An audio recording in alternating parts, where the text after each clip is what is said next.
Hey guys, welcome back to Bootorials. Now this is part 2 in the shell fitting series. So if you haven't seen part 1 yet, I suggest that you go and check it out right here.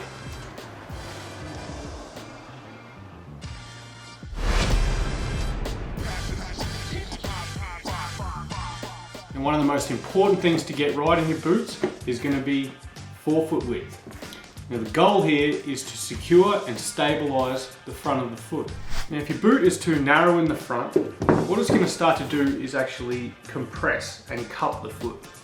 Now this will send your feet numb as it's going to restrict blood flow, but it can also be quite painful as it's going to flare up nerves and crush their metatarsal bones. Now in the other case that the boot is too wide, what you're sacrificing is control.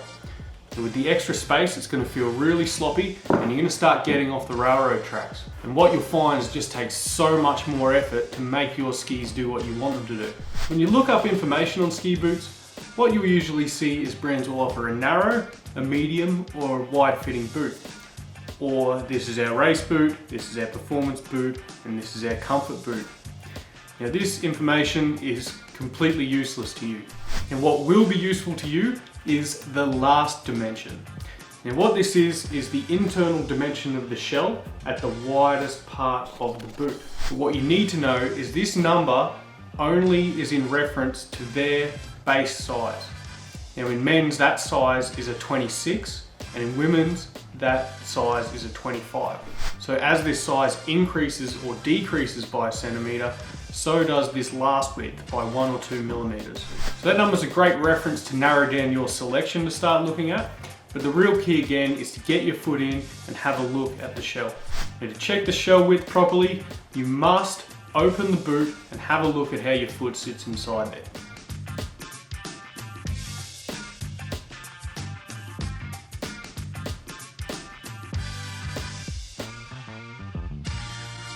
Now this time, rather than sliding all the way to the front of the boot, just come about 5 millimeters off the back of the heel.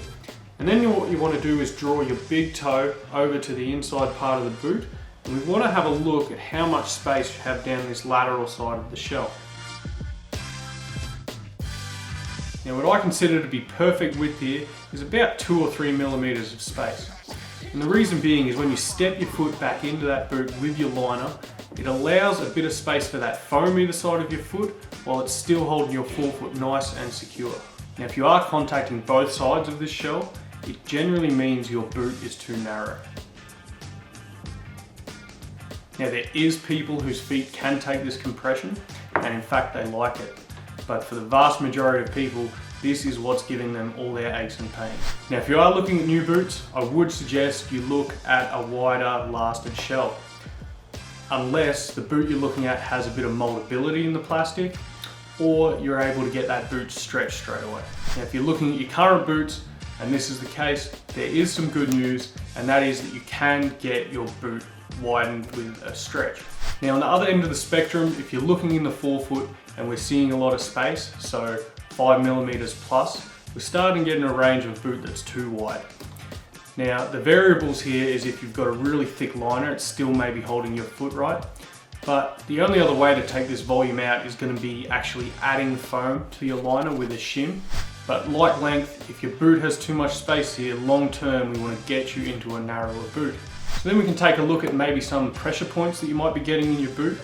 And usually you'll notice these when you do your shell check, as it'll be just a single point of contact with your foot against the shell. In the majority of cases that either is or can develop into a bone spur. Now a bone spur or growth will happen when a bony part of your foot is constantly rubbing against the edge of the shell.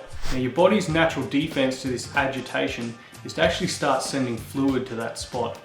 Now this fluid can start to calcify and really make a mess of your feet.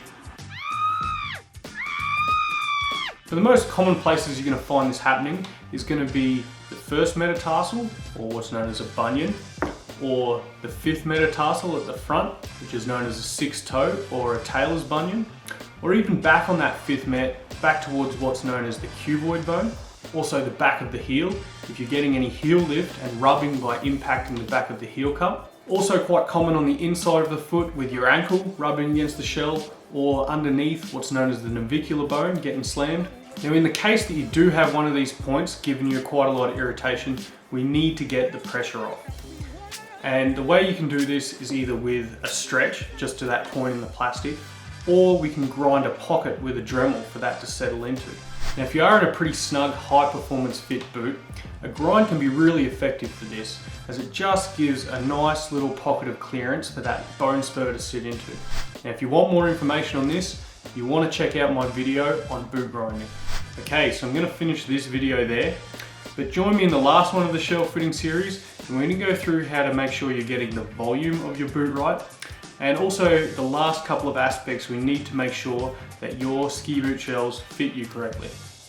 Thanks for watching, stay rad, be a patriot, signing out.